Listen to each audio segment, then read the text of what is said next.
Magandang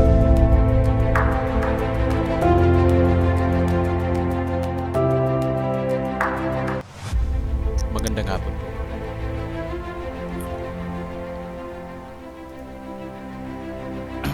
Today, Saturday, Sabado, August 31, katapusan ngayon. Katapusan ng Agosto. Okay, ang oras natin ay alas 3. Mag-alas 3:30 na. 3:29 ng hapon. Since na sarado ngayon ang minahan ng gold, magpapalit tayo ng ating trading pair dito tayo sa Bitcoin kasi siya lang yung non-stop, never siyang nagpahinga. Okay, ang Bitcoin, ang blockchain kasi never yan nag-close. So ang kaibahan lang, medyo mataas yung spread, nasa 11 point something kanyang spread, clearance nila, while ang ating USD napakalayo, 0.04, diba? 0.04 USD lang. Pero yung Bitcoin, grabe. Excuse me po. Okay, so tuloy tayo as usual. Hanapin natin yung trend. Always sa trend tayo magsisimula. Basahin muna natin yung trend bago tayo sumabak sa gera, diba? Alamin muna. So titingin tayo sa 1 hour time frame, ang chart ng 1 hour. Okay, so ito nilampasan na tayo. May mga forecast na yun, critical. Dalawa. Ito sa 1 hour. Ito obviously nasa downtrend, pababa.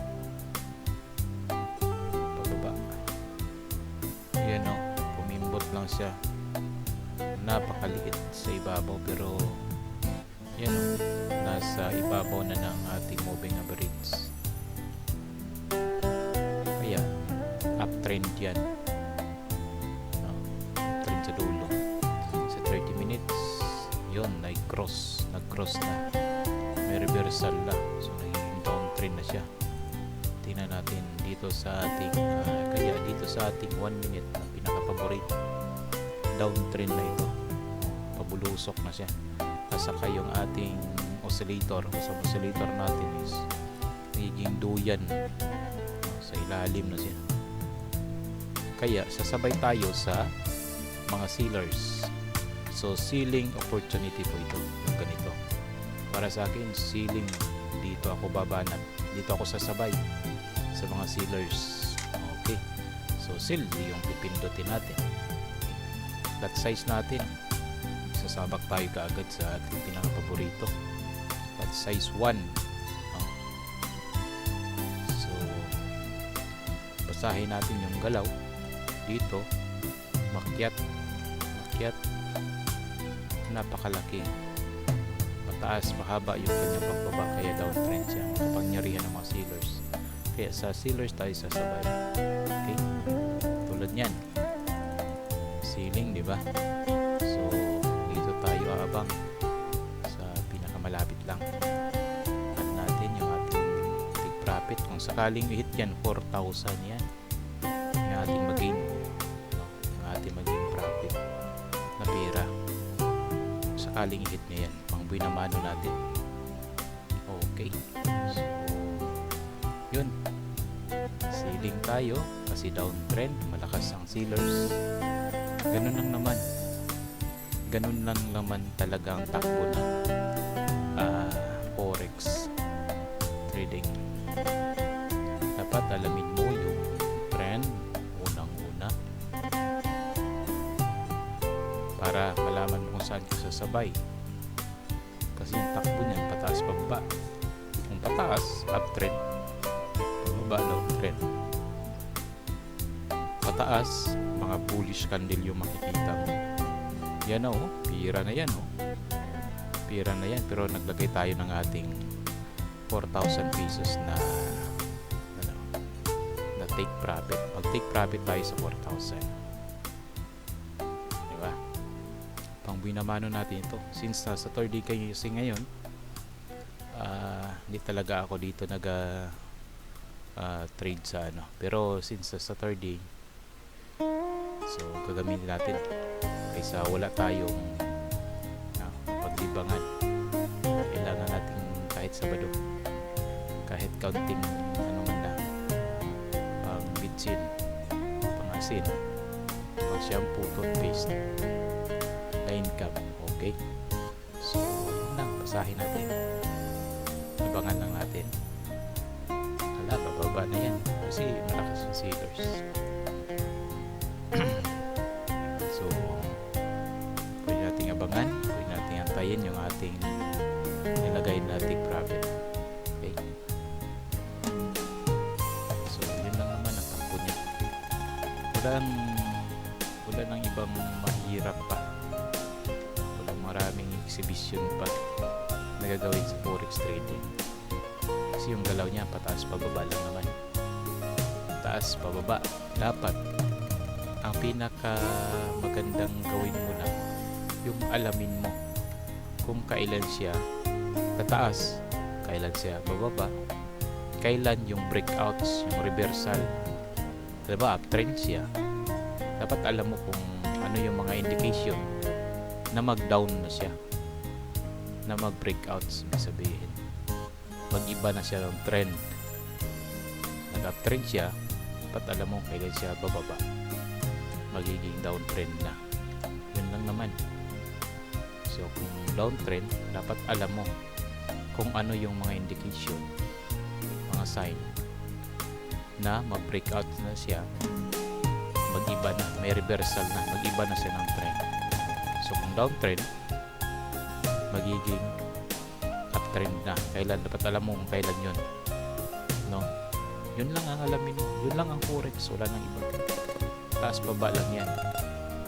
Pag makabisado mo na yung technical nito,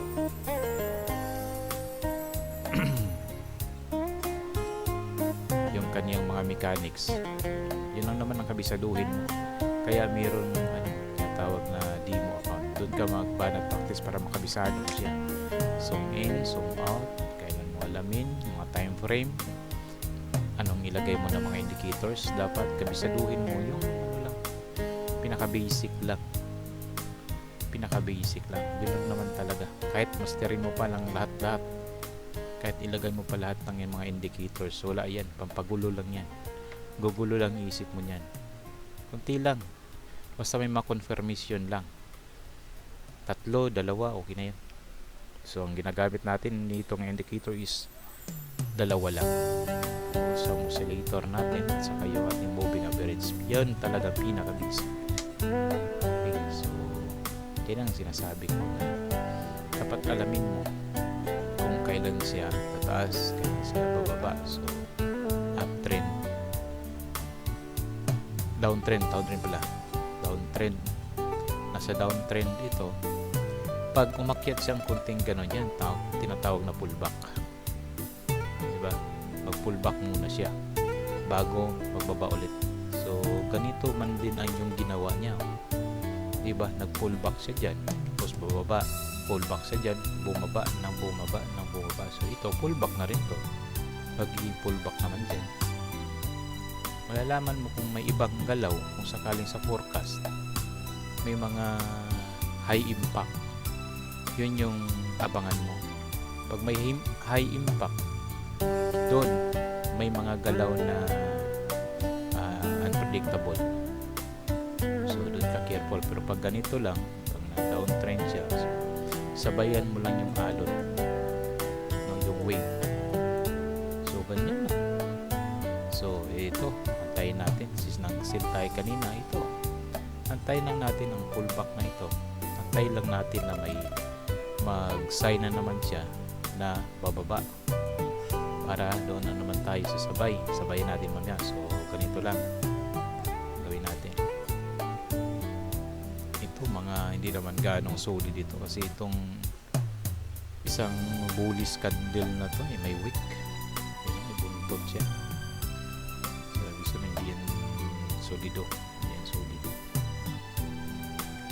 Maya maya lang, wala, bababa na yan. Maya maya lang, wala, babalik na yan. So pagbaba nyan, doon na naman tayo, sasabay na naman tayo sa mga sellers, mag-sell na naman tayo para kumita, magka-income tayo. Okay, so yung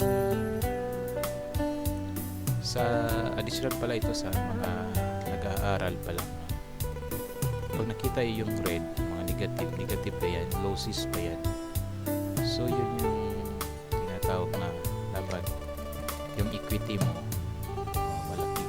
Dapat ito, maximum nito is 10% ng equity mo, no? Malaki na nga yung 10%. Kasi pag itong total ng negative is nagiging almost sa equity mo na yan, critical yun yung delikado, tatawag ka dyan. Kaya dapat mayroon kang, pag gumamit ka ng ganitong lot size, mayroon kang matibay na kondisyon, tinatawag nakaginasaligan ba, matibay, astig yung saligan mo yung inyong equity. Okay, so tuloy lang, hayaan mo lang sa paggalaw niya. Maya na-cross na niya yung ating moving average. So alamin natin kung tataas ba siya, tuloy-tuloy sa taas, o kaya pullback niya lang yan. Dito may isang bar na nag-cross na yan, nag-cross na sa trend, no, nag-cross na yan. So tingnan natin kung tuloy-tuloy ba siya sa pagtaas, hindi na siya bababa.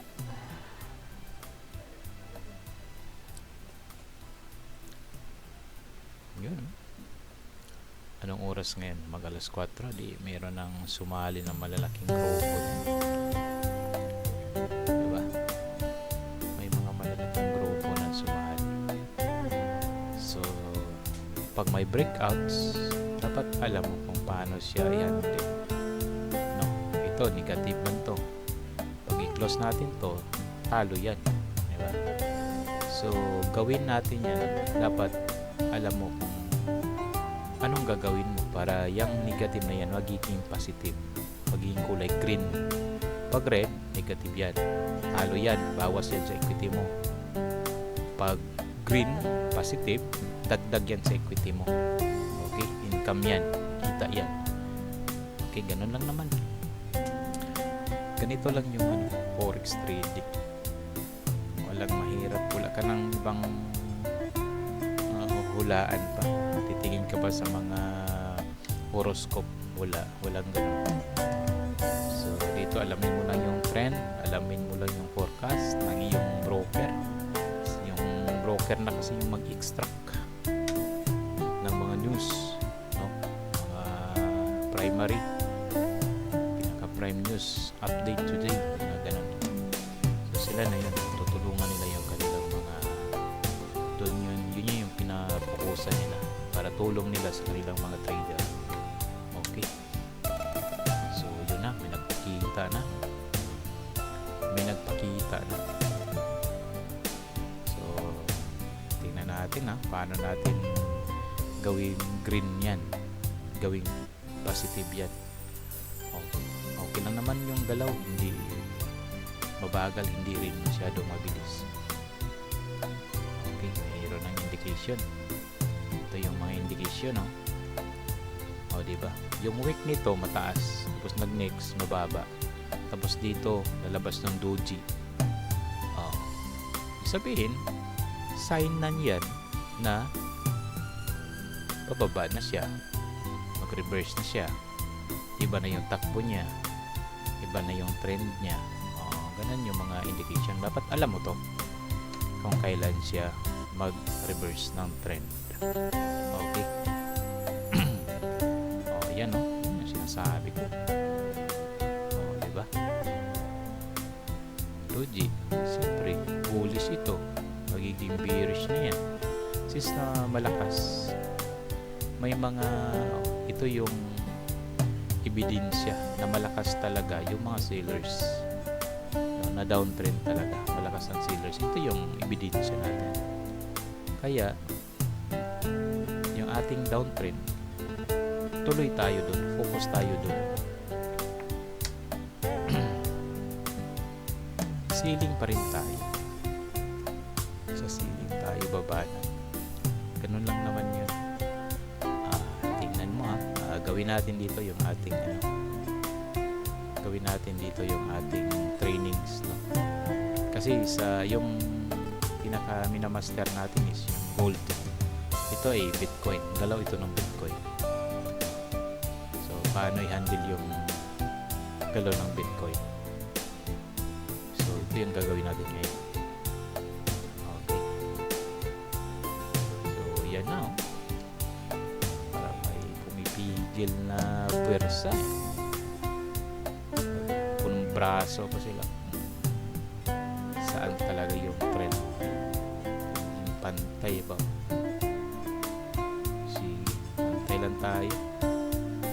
Pag lumabas na yung mga solid dyan, ayun, lumabas na yung sa doji. Tingnan natin kung magiging morning star yan, magiging hammer yan. Pero ating reading nito is magiging doji lang yan. May mga sumali dito. Ito na portion na to, may sumali na mga sellers, na malalakas. Yan o, yung indication na malakas talaga, malakas na sellers ang mga sumali. Kaya tingnan natin kung ano yung nila, anong resulta ng kanilang laban.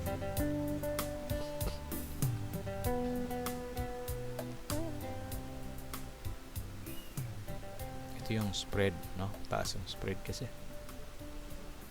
Taas yung spread.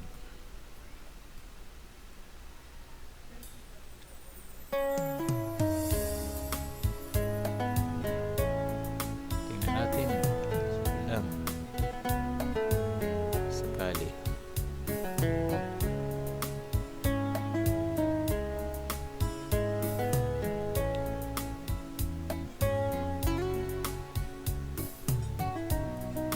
Tingnan natin yung galaw. Ano ba talaga galaw niya?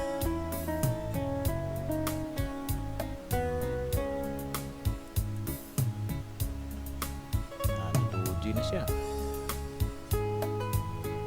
Magiging ranging na to, no? Pinipigilan ng pwersa, pinipigilan ng mga sailors yan. Pag ganyan, sabihin pumipigil ng sailors yan, magiging doji lang yan. Dumikit na yung dumikit na yung dalawa.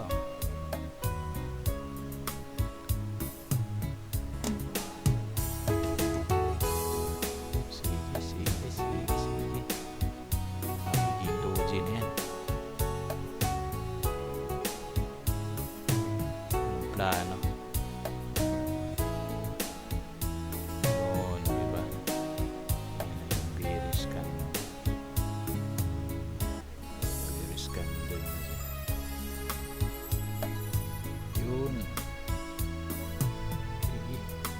Talaga yung sellers, ang buyers, malakas talaga yung buyers.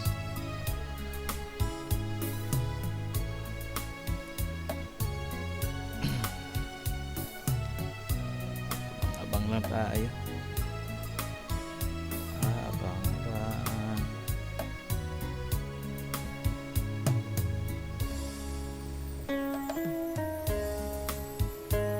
May 7 orders tayo, sinala. Lot size total 7.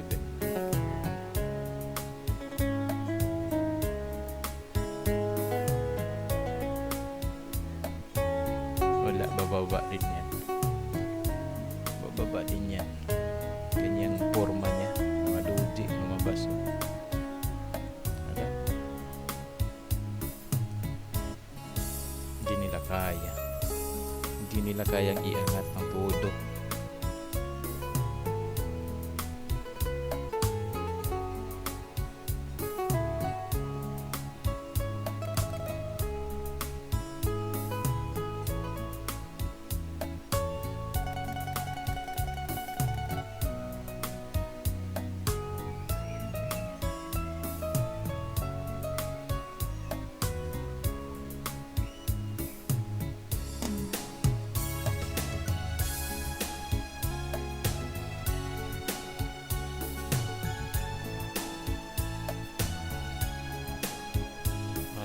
pinakababa eh. Oh.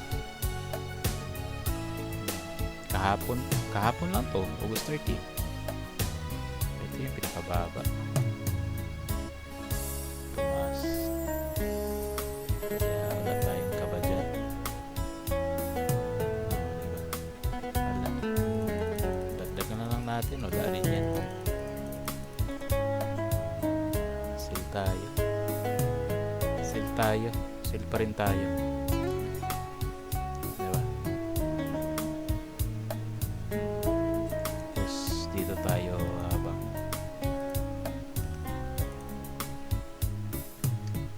74k yan. Sakaling hit niya. Diba? Tapos hayaan na natin. Hayaan lang natin. Wala na. Negative yan kanina, diba? Pula yan. Maya maya. Wala. Green na yan. Magiging green na. Kung sagarin talaga natin 24k yan. Pero kung yan na. Wala na. Yeah. Wala na. Green na siya. Green na yan. 5k na. Pag i-close ko to 5k na na. 5k na yan. May 5k na tayo. Wala. Income na yan. Sakali yan. Yung sinasabi ko. Wala na. Bumalik siya. 12k yan. Sige, close na natin. Yun, 11.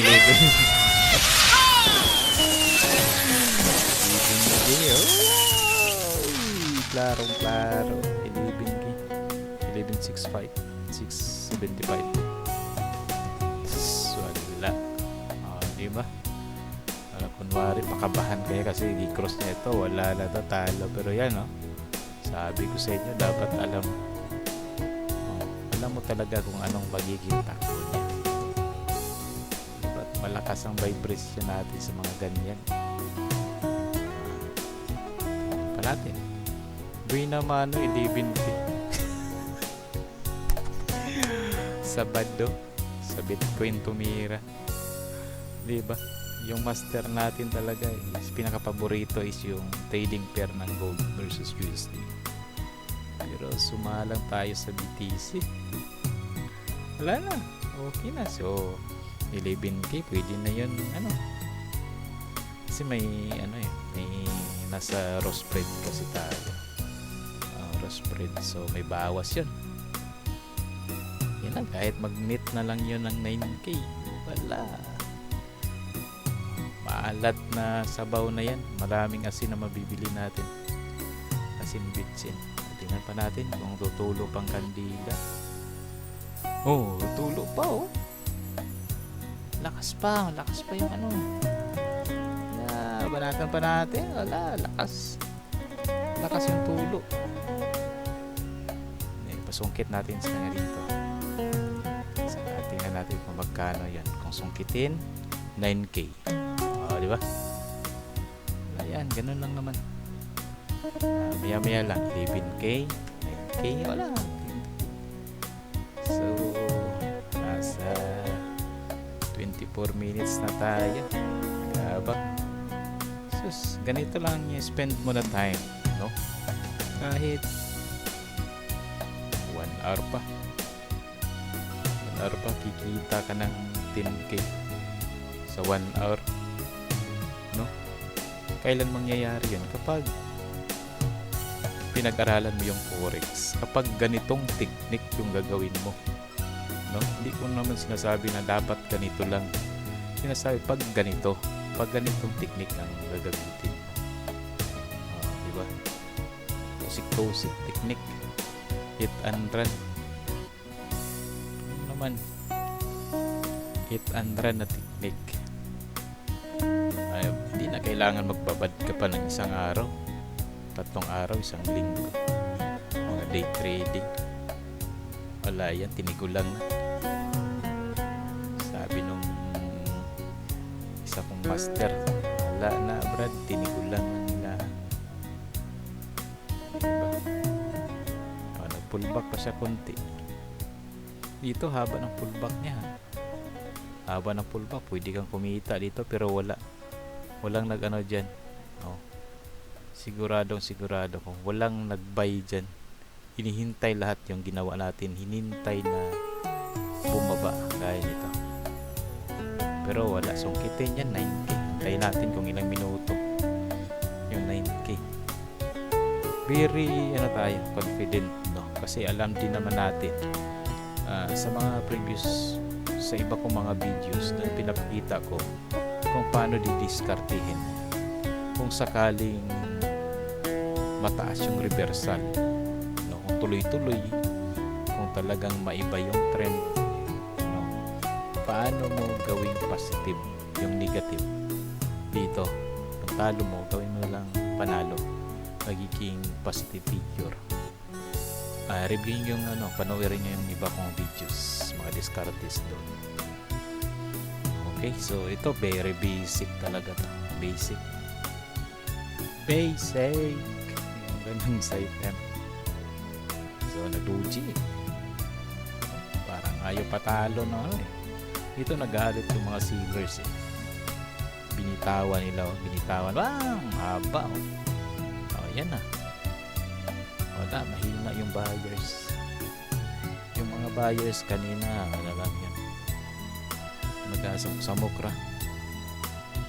Panggulo lang, panungkit lang yun ng stop loss. Kung yung pag-sell natin, nilagyan ng stop loss, wala. Walang panama yung stop loss. Sinungkit na yung stop loss.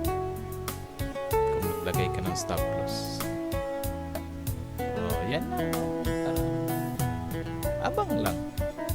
Don't be greedy. Lalo sa lahat, don't panic. Talo kapag nagpanik ka. Yun yung mga dapat nyong tandaan. Dito, pag nagpanik ka na, yun yung tatalo sa'yo. Kaya hindi ito tinuturo ng maraming ng maraming mga traders. Kasi yung mga maraming nagbablog ng mga traders, mga tauhan niya ng broker. Sila yung mga marketing arm ng mga brokers. Kakampi sila ng mga brokers. Kaya hindi nila tinuturo ito. Tinuturo yung ganitong technique. So tayo, walang pumipigil sa atin na ipaliwanag ito. Yan na. Yung sinasabi ko. Sungkitin, maya lang na sungkitin na yung ating 9K. Tumutulo na kandila. Tingnan natin. Sakali yun! Tumulo. Yan na, tumulo, no? Nag 5K. Yan na, nag 5K, 6K. Yan na.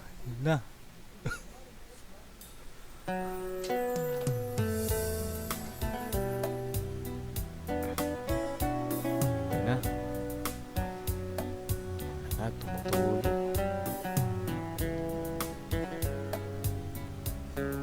Wala na, maya lang, wala na, sungkitin na yung ating take profit. Hindi ka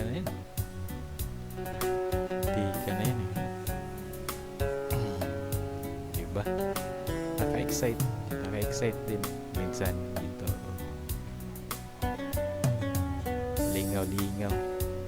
Lingaw yung gani. Sige. Baka natin. Tika na yun, 6K na yun. 3K na lang, wala na. Yun na. Bilis yan.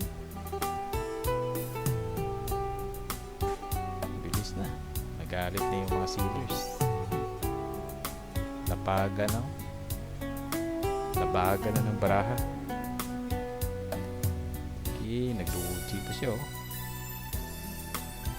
pull back muna konti.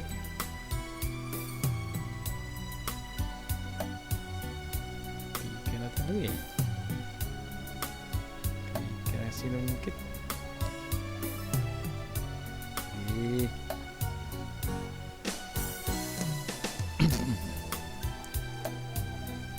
Hirap din yun.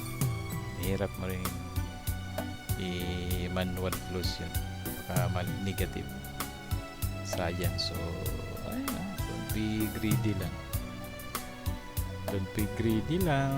Ayan na, ayan na, ayan na, ayan na, ayan na, ayan na. Ibaba ka pa, sungkitin mo pare. Sungkitin mo pare. Sungkitin. Ayan na siya.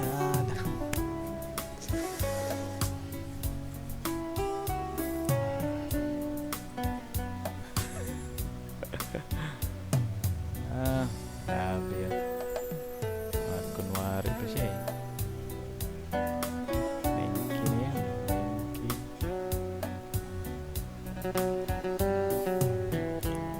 Yan na. Parang nahihiya pang bumaba ang kandila. Nahihiya pang bumaba ang kandila. Yan na. Yan na. Bangag. Biglang dumating na buyers. Buyers ng baka at saka baboy.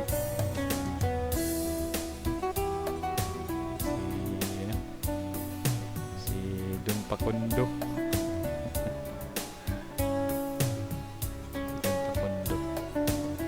Okay, once again, nasa live trading tayo, no? Live ito. Kung gusto nyong i-confirm, tingnan nyo lang yung oras. I-review nyo. Kung gusto nyong i-review kung talagang live ba itong aking ginagawa. I-review yan. Yung ganyang oras, alas 8. August 31, 2024. Kung ganito balaga yung forma. Dyan sa chart nyo. Okay. So, may link akong binigay sa bawat video. May link akong nilalagay para makapag-try kayo, no, na makapag-sign up. Para makarating kayo dito, click nyo lang yon link, sign up. Mag-sign up din, may free demo account naman eh. Libre lang naman yun para mapag-aralan nyo. So, i-advise na magsimula muna kayo sa demo account. Talagang sumabak agad sa live. No. Yung figure doon, yung 10,000 USD. No. Dublihin nyo muna yun. Dublihin nyo ng 10 times. Madubli nyo yun ng 10 times. Huwag nyo kalimutan yung mag-journal. Okay. So, record nyo. Take note yung mga trading history nyo. No? So, lagay nyo dun kung anong dahilan. Nanalo ka, ano dahilan? Anong ginawa mo? Natalo ka, ano dahilan? Anong nagawa mo? So, lahat ng mali, lagyan nyo ng emphasize. Emphasize nyo ng mali na ginawa nyo para matandaan nyo. Saka huwag nyo nang gawin siyempre yung mga mali. Okay. Yun yung technique sa pag-aaral. So, libre po ito, no? Libre lang po. Libre lang po. Pwede rin naman kayong mag-enroll dun sa mga academy na may bayad. May bayad po yun. May bayad po sa kanila. Pero, ganun pa rin yung matututunan nyo sa ganitong libre na pagtuturo. Ang pinaka learning talaga dito yung hands-on, yung kayo talaga, yung kamay mo talaga, yung mata mo talaga, isip mo yung gagawa, ikaw mismo talaga yung gagawa na.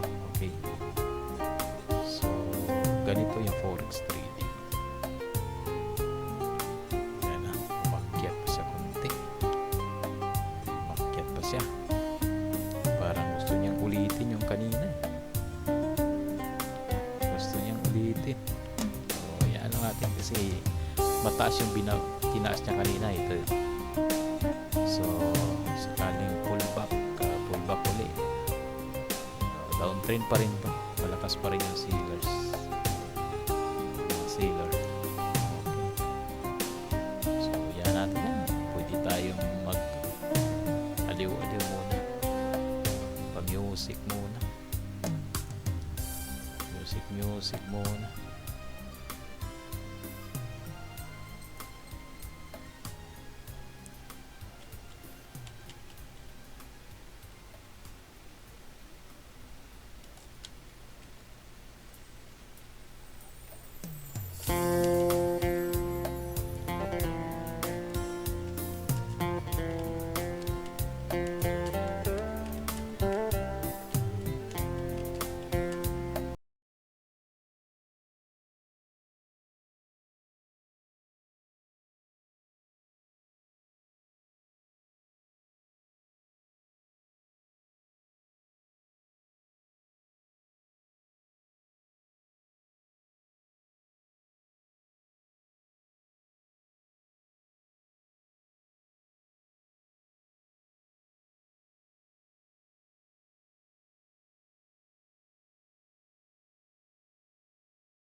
Wala, bawi tayo dito.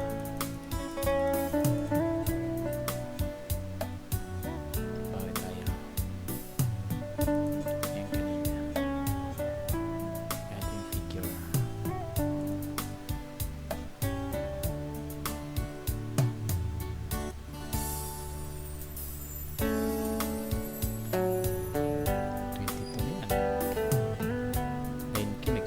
Yan pag nakita mas nagdagdag tayo ng order. Parang gusto niyang ulitin yung kanina eh.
Natin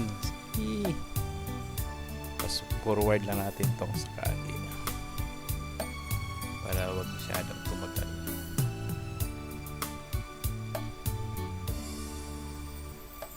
Tayin natin yung sukitin niya.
Yan na, oh.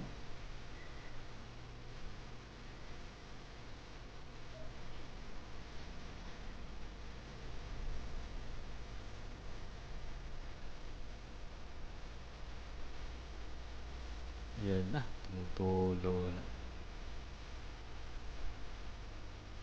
Wala na, oh. Kami yan. Grabe, 37 orders. Wala na. 8K, 10K.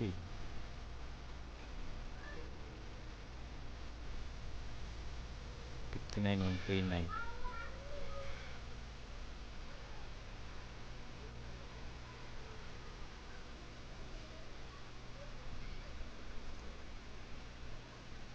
$59. 13K. Okay na ba to? Okay na ba yan? Dito tayo titingin sa baba. Positive lahat. 60 pesos. 14K. Okay na siguro to. Yun!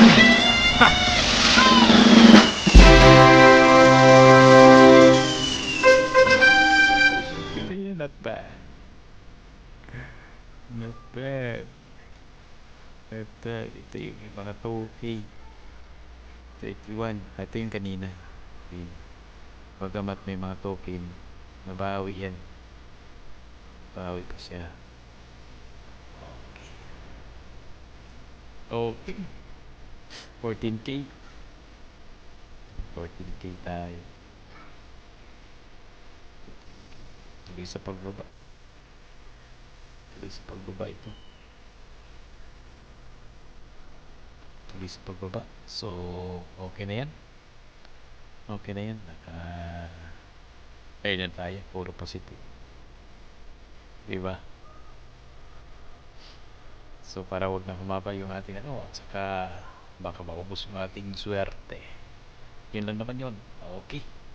Magandang hapon at maraming salamat. Pilang minuto tayo. Tingnan mo natin. 3:29 tayo nag-start. 4:19. Okay, 50 minutes. 39. 40 minutes na. Nasa 40. 50. 50 minutes tayo. Nakapag 50 minutes tayo ng trading for today. Sabado. Sus, busy pa yung tinira, oh. Mahirap to eh. Ay, kung sakali sa 40 minutes, kung sa USD siguro yun. Sa gold versus USD siguro yun. Malaman. Malaki yun. Okay, salamat ng marami. Magandang hapon po.